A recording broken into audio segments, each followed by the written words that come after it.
नमस्कार साथियों, मैं अविनाश दास रेशनल कबीर यूट्यूब चैनल में आप सबका हार्दिक स्वागत करता हूं। जो साथी सब्सक्राइब नहीं किए हैं सब्सक्राइब ज़रूर करें। कार्य अधिक होने के कारण मैं हर रोज़ वीडियो नहीं बना पाता। आज थोड़ा टाइम है दोस्तों, मैं आपके सेवा में हाजिर हूं। यदि इसको आप शेयर नहीं करेंगे, अपने साथियों तक नहीं वो पहुंचाएंगे, तो छोटे छोटे चैनल्स को कंपनी शेयर नहीं करती है और दोस्तों लोगों तक हम पहुंच नहीं पाते। तो आप कृपा करके शेयर ज़रूर करें, अपने साथियों के पास भेजें और जो बातें हो कमेंट बॉक्स में लिखें, लाइक करें, बेल आइकन को भी प्रेस करें। साथियों, मैं आपके बीच वाल्मीकि रामायण को लेकर के बैठा हूँ। ये वाल्मीकि रामायण गीता प्रेस गोरखपुर का है, प्रथम खंड, और ये जो है ये गीता प्रेस गोरखपुर का है दोस्तों। इसको लेकर के बैठा हूँ और आपको पढ़ के सुना रहा हूँ। इसमें से अपनी ओर से मैं कोई बात नहीं मिलाता। रामायण के वक्ताओं में जो कथावाचक हैं उनमें और मुझ में ये अंतर है कि वो आधे बातों को छिपाते चलते हैं और मैं सारी बातों को पढ़ करके सुना देता हूँ। अच्छा लगे ना लगे, आपके अनुकूल हो प्रतिकूल हो, लेकिन जो है सो है। तो यहाँ पर दोस्तों आज मैं आपको सुनाने जा रहा हूँ बालकांड के प्रथम सर्ग का श्लोक नंबर 89 और उसके आगे।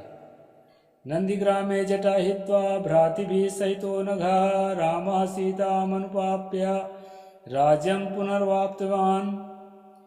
ये 89 है, 89 पहला सर्ग वाल्मीकि रामायण बालकांड।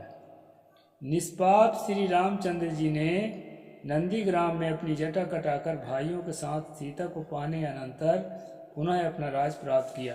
यहाँ पर वाल्मीकि जो हैं एक इमेजिंग करते हैं, एक परिकल्पना करते हैं कि राम लौटने के बाद क्या करेंगे और क्या नहीं करेंगे। अभी बालकांड है, इसमें अभी गए ही नहीं है तो लौटेंगे कैसे, लेकिन जो है उसके बाद की चीज़ को संक्षेप में यहाँ दिया है। कहते हैं कि निष्पाप रामचंद्र नंदीग्राम में अपनी जटा कटाकर, वनवास काल में बड़े बड़े जटा हो चुके रहेंगे, उसको कटा करके और आम आदमी की तरह होना है और जो है पुनः अपना राज को प्राप्त किया है। प्रहिष्टो मुदितो लोकस्तुष्टा पुष्टा सुधार्मिको निरामयो हायरोगश्च दुर्भिक्ष भयवर्जिता। अब राम के राज में लोग प्रसन्न, सुखी, संतुष्ट, पुष्ट, धार्मिक तथा रोग व्याधि से मुक्त रहेंगे। उन्हें दुर्भिक्षु का भय नहीं रहेगा। ऐसा कहीं होता नहीं है दोस्तों। ग्राउंड रिपोर्ट के आधार पर कहीं भी देखेंगे, कितना भी अच्छा राजा होगा, कितना भी अच्छा शासक होगा, लेकिन वहाँ कहीं अकाल ही कभी ना पड़े, वहाँ कभी जो है कोई दुखी ना हो, कोई रोगी ना हो, और सब कोई सुखी रहें, प्रसन्न रहें, संतुष्ट रहें और हृष्ट पुष्ट रहें, सबके सब। ऐसा कहीं होता नहीं दिखता।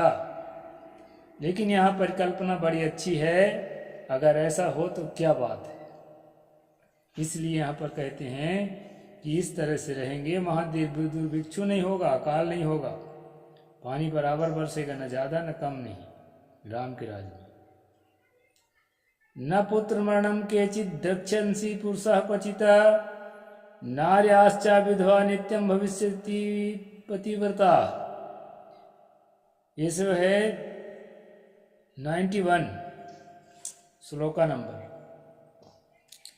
यहाँ पर कहते हैं कि कोई भी आदमी अपने जीते जी अपने पुत्र को मरते हुए नहीं देखेगा राम के राज में।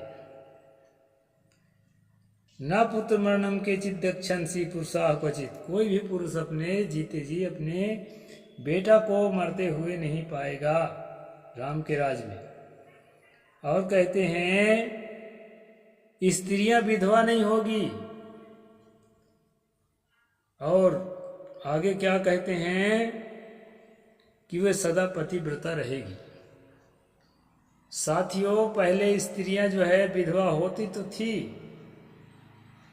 यानी राम के जो पिता हैं अपनी खास खास जो 300 से 350 पत्नी इसमें बताया है, लेकिन खास पत्नी 3 थे और वो तीनों के तीनों विधवा हो गए थे।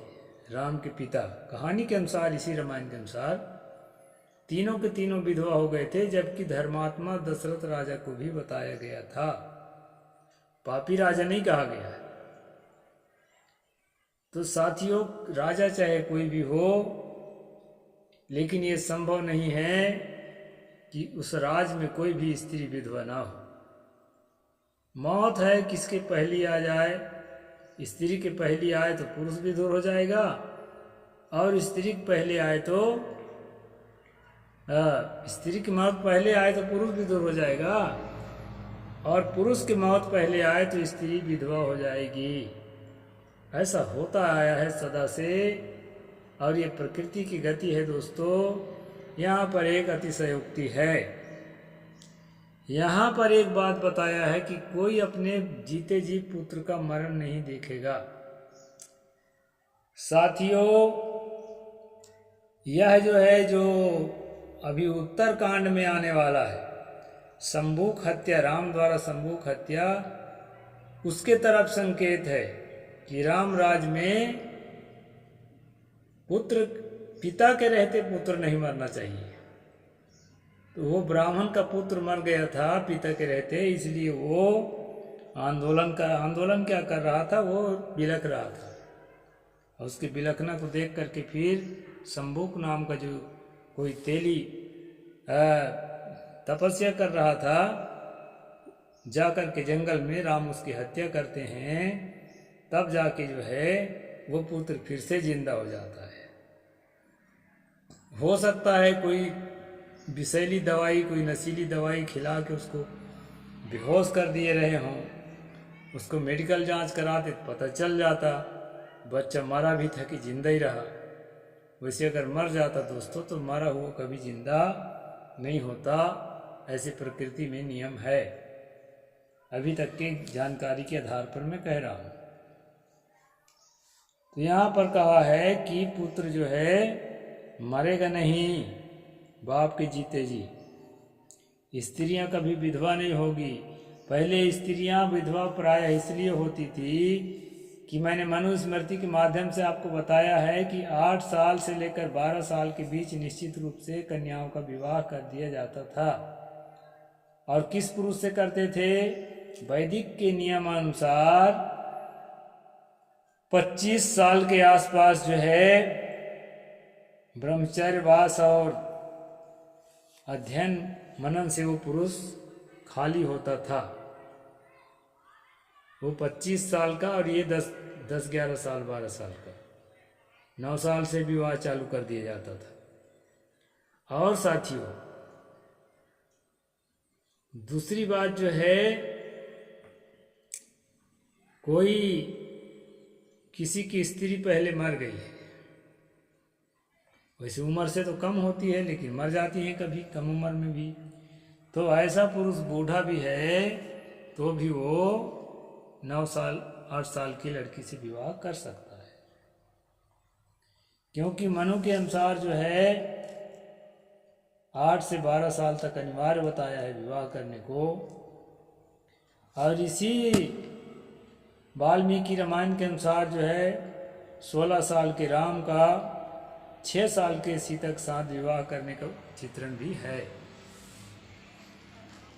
तो साथियों, मैं ये बता रहा था कि प्राचीन काल में छोटे अवस्था में कन्याओं का विवाह करने के कारण बूढ़े बूढ़े आदमी मरते थे और विधवा होती थी। तो विधवा ना हो इसके लिए वाल्मीकि ने यहाँ कल्पना किया है कि वहाँ कोई विधवा नहीं होगी और बाप के जीते बेटा मरेगा नहीं, सदा ही पतिव्रता रहेंगी। वो जो है ना, कहा है कि एक ही धर्म एक व्रत नेमा, काय वचन मन पति पत प्रेमा, ये तुलसी ने कहा है। इस तरह से स्त्रियां होंगी कि मन से, वचन से और कर्म से तत्पर होकर के पति की सेवा करेंगी। साथियों, स्त्रियों को गुलाम की तरह सेवा कराने की परंपरा भारत में बहुत पहले से थी। इसलिए किताब के लेखकों ने उस परंपरा को फॉलो करने का प्रयास किया है, इसमें और कोई बात नहीं। आगे कहते हैं, ना चाग्निजम भयम किंचिन वापसु मस्ची जंतवा न वादजम भयम किंचिनापि ज्वरकितम तथा। ये 92 है, 92 नंबर। आग लगने का किंचित भी भय न होगा। कोई प्राणी जल में नहीं डूबेंगे, पानी में डूब के कोई मरेगा नहीं। आग लगने का भी डर नहीं रहेगा, कहीं आग नहीं लगेगी। यानी आग, पानी, हवा, पेड़, पहाड़, धरती, पत्थर, जो भी चीजें हैं सब राम जी के अनुकूल रहेंगे। उन्हीं के अनुकूल जो है वो अपना जीवन जिएंगे, ऐसा यहाँ कल्पना किया गया है। ये सारी कल्पनाएं दोस्तों जमीनी हकीकत नहीं होती है। आग सब राज्य में लग सकती है। पानी में कई लोग डूबते हैं तो डूब के भी मरते हैं, ये देखा जाता है, और पहले भी ऐसा होता था। ज्वर का भय नहीं रहेगा, बुखार नहीं आएगा, मलेरिया, डेंगू और इन्फ्लुएंजा और क्या क्या बुखार आते हैं, कुछ नहीं होगा। चापिछुत भयम तत्ना तस्कर भयम तथा नगराणि च राष्ट्राणि धन धान्यायुतानि च नित्यं प्रमुदिताः सर्वे यथा कृति हुए तथा। भूख नहीं लगेगी, अरे भूख नहीं लगेगी तो हालत बिगड़ जाएगा।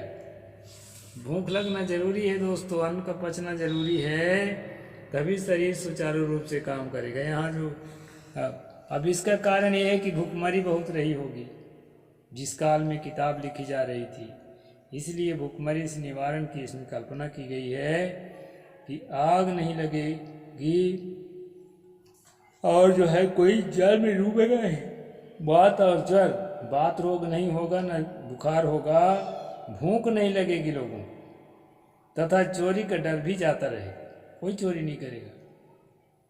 सभी नगर और राष्ट्र धन धान्य संपन्न होंगे, सतयुग की भांति सभी लोग सदा प्रसन्न रहेंगे। सतयुग की कल्पना की गई है दोस्तों कि सतयुग एक ऐसा समय था कभी जहाँ पर कोई तकलीफ थी ही नहीं, हर तरह से लोग धन धान्य से संपन्न थे, ऐसी कल्पना की गई है। आगे कहते हैं, अश्वमेध सतैरिष्ट्वात् तथा बहुसुवर्ण कई गवाकोश युतम दत्वा द्विज भयो विधिपूर्वकम असंख्येयम धनम दात्वा ब्राह्मणेभ्यो महास्या राजवंशान् सद्गुणान् स्थापयन्ति राघवा चातुर्वर्णम च लोकेऽस्मिन् स्वे स्वे धर्मे नियोजितः। यहाँ पर जो स्वे स्वे धर्मे आया है दोस्तों, गीता में जो स्वे स्वे धर्मे आया है, इन दोनों स्वे स्वे धर्म निरतः, ये आया है गीता में कि अपने अपने धर्म में, मतलब आप लोग अपने अपने धर्म में जुटे रहो। तो ये अपना अपना धर्म क्या है? ये हिंदू धर्म, ईसाई धर्म, मुसलमान धर्म नहीं है, क्योंकि जैसे कि कहा जाता है कि प्राचीन काल में लिखी गई थी किताब, तो प्राचीन काल में भारत में मुसलमान ईसाई कोई थे ही नहीं। तो ये स्वे स्वे धर्म का मतलब है दोस्तों अपने अपने जाति का कर्तव्य, जिसको जो कहा गया है। तेली को कह दिया गया है तुम तेल ही पेरना, कलार को कह दिया गया है तुम दारू ही बेचना, भांगी को कह दिया गया है तुम टट्टी ही साफ करना, चमार को कह दिया गया है तुम चाम ही छिलना, धोबी को कह दिया गया है कि तुम कपड़ा ही धोना, नाई को कह दिया गया है कि तुम बाल ही बनाना। इस प्रकार के जो कहा गया है, अपने जो कहा गया है धर्म के द्वारा, उसी काम में सबको लगे रहना होगा राम के राज में। स्वे स्वे धर्म के मतलब यही है दोस्तों, क्योंकि गीता में इसका पूरा खुलासा हो चुका है। तो कहते हैं, हाँ, नियोज्यति है यहाँ, निर्तः नहीं, मतलब उसको नियोजित करेंगे, जो जिस काम का है उसको उसी 100 से अधिक जो है यशस्वी राम सुवर्णों की दक्षिणा वाले 100 यश में करेंगे, सोने की दक्षिणा देंगे ब्राह्मणों, और उसमें विधि पूर्वक विद्वानों को 10,000 करोड़ 1 खरब गौ 10,000 करोड़ गाय बांटेंगे, ब्राह्मणों को अपरिमित धन देंगे तथा 100 गुने राजवंशों की स्थापना करेंगे। संसार में चारों वर्णों को वे अपने अपने धर्म में नियुक्त रखेंगे। जो कहा है ना कि जब जब हो ही धर्म की हानि, तुलसी ने कहा, बाढ़ ही असुर अधम अभिमानी, करही अनीति जाय नहीं बरनी, और एक लाइन है, तो तब धरी मनुष्य शरीरा और हरहि महाप्रभु संकट भी। तो यहाँ पर जब अधमों की संख्या बढ़ जाती है, अधम कौन है मालूम? तुलसी ने बता दिया है, जे वर्ण अधम तेली कुम्हारा, स्वपच की रात कोल कलवा रहे। 6 जातियों की संख्या जब बढ़ जाती है तब परमात्मा आता है, अवतार लेकर के क्या करता है, इनका संहार करता है। तो यहाँ पर कहा है, चातुर्वर्ण्यम च लोके अस्मिन् स्वे स्वे धर्मे नियोज्यसि, यानी चारों वर्ण के लोगों को अपने अपने जाति पेशा में नियुक्त किया जाएगा राम के द्वारा, राम राज में, और करना ही होगा, क्योंकि राजा की आज्ञा को टाल देगा। तो दोस्तों, ब्राह्मणों का काम क्या बताया है? धनम दत्वा ब्राह्मणे भयो महाशया, महाशय ब्राह्मणों को अपरिमित धन देंगे और 100 गुना राजवंशों की स्थापना करेंगे। अपने जाति के जो क्षत्रिय जाति कहलाते थे, उसका जितना भी राज है चल रहा है, उसके 100 गुना और बढ़ा के लोगों को लड़ाई लड़ लड़ के जीत जीत करके राजवंश का और स्थापना करेंगे। ऐसी परिकल्पना वाल्मीकि ने यहाँ राम के लिए किया है दोस्तों। अब मेरा कहना ये है कि राम अच्छा आदमी था कि बुरा आदमी था कि कोई नहीं था, काल्पनिक चरित्र था, इससे हमें लेना देना नहीं। लेना देना इससे है कि समाज पर इस कहानी का प्रभाव क्या पड़ता है। जब राम को यहाँ नियुक्त करा दिया है अपने राम राज में कि वो सबको अपने जाति पेशा में नियुक्त करेंगे, चातुर्वर्णम च लोके अस्मिन् स्वे स्वे धर्मे नियोज्यसि। तो दोस्तों, किताब लिखने का उद्देश्य और जो सनातन सनातन चिल्लाते हैं इन बदमाशों का उद्देश्य क्या है, इससे आप समझ सकते हैं। ये अरे गहरे के द्वारा ये काम नहीं कराया जा रहा है, श्री राम के द्वारा कराया जा रहा है। श्री राम को परमात्मा के रूप में स्थापित करने के बाद, राजा के रूप में स्थापित करने के बाद, तो ये जो है ना, पदे पदे इस तरह की बातें मिलेगी आपको, और मैं समय समय से बताता रहूँगा दोस्तों कि ये सब किताबों को लिखने वाले लेखकों का उद्देश्य क्या था। पहली बात, इसको परमात्मा की वाणी साबित करना, और दूसरी बात परमात्मा की आज्ञा साबित करना। श्रुति स्मृतिर ममैव आज्ञा यम उल्लंघ्य वर्तते आज्ञा छेदी मम द्रोही मद भक्तो बिना वैष्णवा। ये कहा है दोस्तों कि ये जो श्रुतियां हैं, जो स्मृतियां हैं, ये सब मेरी आज्ञाएं हैं, और इनको उल्लंघन करके जो बर्ताव करता है, वो आज्ञा का उच्छेद करने वाला मेरा द्रोही है। वो न तो मेरा भगत हो सकता और न तो वह वैष्णव हो सकता है। ये बात जो है कही गई है। और ये श्रुति स्मृतियों की आज्ञा क्या है दोस्तों, इसकी आज्ञा के बारे में तो मैं कई बार बता चुका हूँ कि किस तरह से आज्ञाएं जो है ड्यूटी दिया, वो तो मैं बता ही चुका हूँ। वीडियो लंबा हो जाएगा, फिर भी बता देता हूँ। जैसे कि शूद्र है, शूद्र के लिए गीता में कहा है परिचर्यात्मक कर्म शूद्रस्यापि स्वभावजम, सेवा टहल करना, झाड़ू पोंछा लगाना, टट्टी साफ करना, और जो है तमाम तरह से जो ऐसे काम है वो सब शूद्र के काम है। एक मेव तु शूद्रस्य प्रभु कार्यम समादिशा इतेसा मेव वर्णानाम सुश्रुता मनसूया।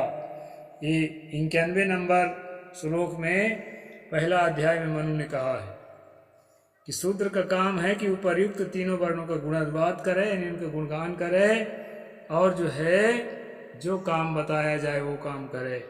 तैत्तिरीय ब्राह्मण में और क्या कहते हैं गौतम धर्म सूत्र में कहा है दोस्तों, अन्यस्य प्रेष्य काम उत्थाप्य यथा काम बध्य। शूद्रों को अन्यस्य प्रेष्य कहा है, मतलब दूसरे के द्वारा प्रेष्य, दूसरे के द्वारा अपने से सोचने करने या बोलने का उसको हक नहीं है। दूसरा जैसा कराएगा वैसा करे। कामोत्थाप्य, जहाँ स्थापित कर दे वहाँ रहे, और जहाँ उजड़ने को कहे वहाँ तत्काल अपना झोपड़ी खाली कर दे।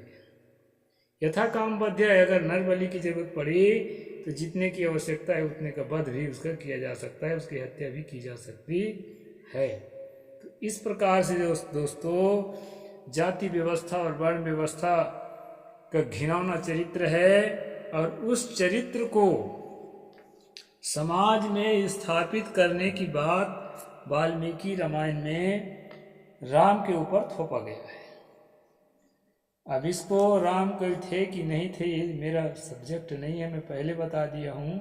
जैसा इसमें लिखा है उसके आधार पर मैंने पढ़ करके सुना दिया। महायशस्वी राम बहुत से स्वर्णों की दक्षिणा वाले सब अश्वमेध यज्ञ करेंगे, उसमें विधि पूर्वक विद्वानों को 10,000 करोड़, गौ और ब्राह्मणों को अपरिमित धन देंगे। ये स्थापित किया है दोस्तों।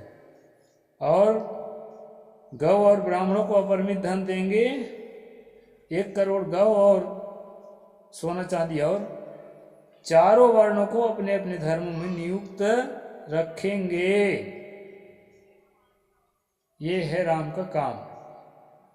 तो आज मैं इतना ही कहूँगा।